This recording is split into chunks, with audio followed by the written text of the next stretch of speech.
Xullas, hammaga salom. Bugun ikkinchi videomizda Telegramda ortiqcha xarajatlarni to'xtatish va o'zingizni begona insonlardan sir tutish haqida gaplashamiz. Xullas, Telegram ilovasiga kiramiz. Telegram ilovasida men Plus Messenger degan Telegram ilovasini ishlataman. Bunda 3 ta kunutga bor, lekin hozirda ko'pchilik oddiy Telegramni ishlatadi. Oddiy Telegram desa, mana pastda 3 ta kunutga bor. 3 ta kunutga bor.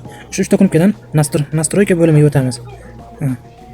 Настройка bo'limiga kirgandan keyin pastroqqa tushamiz. Pastroqqa tushganda birinchi sizni bezovta qilmaslik, begona gruppalarga qo'shmaslik va boshqa o'zingiz haqidagi danlilarni ko'rsatmaslikni o'rgataman. Uning uchun shu bo'limga kirasiz. Confidensialnost degan. O'shanga kirasiz. Kirgandan keyin pastroqqa tushsangiz, nomer telefoni deydi. Nomer telefoniga kirasiz. Nomer telefoniga kirgandan keyin кто видит мой номер telefona deydi. Sizni nomeringiz kimga ko'rinadi? Bu o'zingiz xohlaysiz. Hammaga, kontaktlarimga, hech kimga. O'zingiz tanlab, xohlab qo'yaverasiz. Va boshqasi. Время zaxida onlayn bo'lishingiz, fotograf profil rasmingiz, telefon, пригласилка sizga begona kanallarning linklarini tashlash yoki qandaydir fayllarni tashlashni cheklash. Keyingisi голосовое сообщение bu Telegram Premiumda ishlaydi. Bular sizga голосовое сообщение tashlashni cheklash, сообщение tashlashni ham cheklash.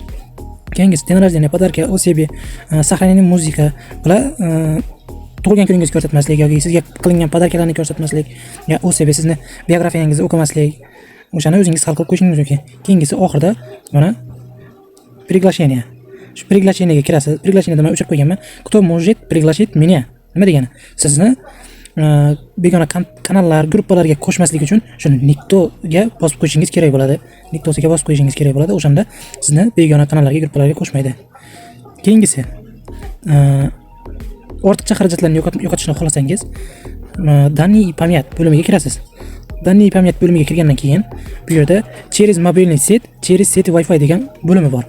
O'shani yoqib o'chirib qo'yishingiz mumkin. Bu через мобильный сеть, bu sim kartadan ishlatilayotgan megabaytni sarfini kamaytirish. Bu sarf qanday kamayadi? Siz kanallarga, gruppalarga kirganingizda rasm, videolar, muzikalarni o'zingiz xohlasangiz ochasiz, xohlamasangiz ochmaslikni ruxsat yoki taqiqlab qo'yishni belgilab beradigan nima? Bo'lim bu. Xullas, videomiz shu yergacha edi. Yoqqan bo'lsa like bosib, komment yozib ketinglar. Podpiska bosib, qo'llab-quvvatlaysizlar degan umiddaman. Keyingi videolar bunday manfaatli bo'ladi degan umiddaman. Sog' bo'ling, salomat bo'ling.